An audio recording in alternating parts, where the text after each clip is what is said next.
پیام عشق سن اے طلبگار، درد پہلو میں ناز ہوں، تو نیاز ہو جا۔ میں غزنوی سو مناتے دل کا ہوں، تو سراپا ایاز ہو جا۔ تشریح: اے میرے ہم عصر انسان، اگر تو عشق حقیقی کا طلبگار ہے تو میری طرح محبوب کی شخصیت کو عزیز رکھتے ہوئے تو بھی یہی رویہ اختیار کر۔ اگر دل کو سومنات کا مندر تسلیم کر لیا جائے تو میری شخصیت محمود غزنوی کے مماثل ہے، جس نے اس مندر کو ریزہ ریزہ کر دیا۔ شعر: نہیں ہے وابستہ زیر گردوں کمال شان سکندری سے، تمام ساما ہے تیرے سینے میں، تو بھی آئینہ ساز ہو جا۔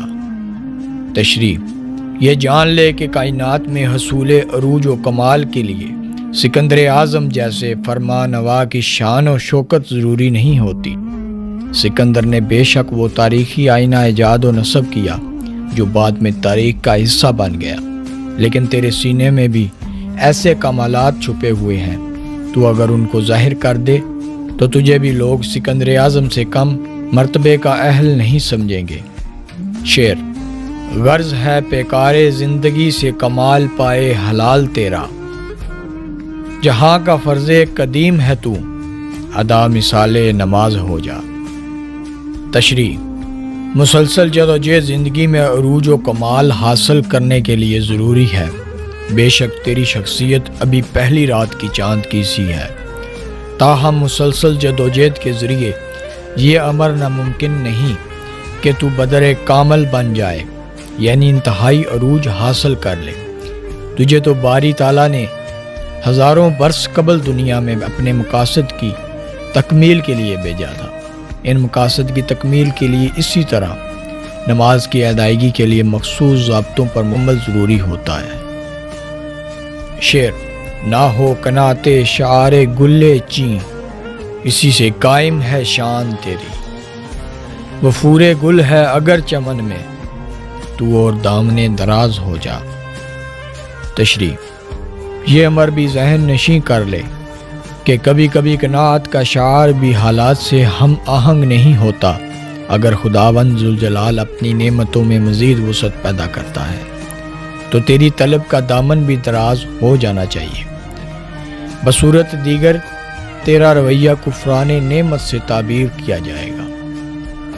شعر: گے وہ ایام اب زمانہ نہیں ہے سحر انوردیوں کا، جہاں میں مانند شمع سوزاں میں آنے محفل گداز ہو جا۔ تشریح: وہ دور تو کبھی کا ختم ہو چکا جب قیس کی طرح عشق میں لوگ سحر انوردی اختیار کر لیتے تھے اور اپنے شہر کے علاوہ گھر اور عزیز و اقارب سے بھی بے نیاز ہو جاتے تھے۔ اب تو یہ امر لازم ہے کہ شمع کی طرح محفل کو روشنی عطا کر۔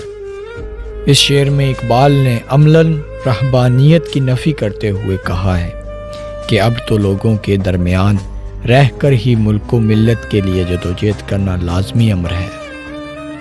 شعر: وجود افراد کا مجازی ہے، ہستی قوم ہے حقیقی، فدا ہو ملت پہ یعنی آتش زنے، طلسم مزاج ہو جا۔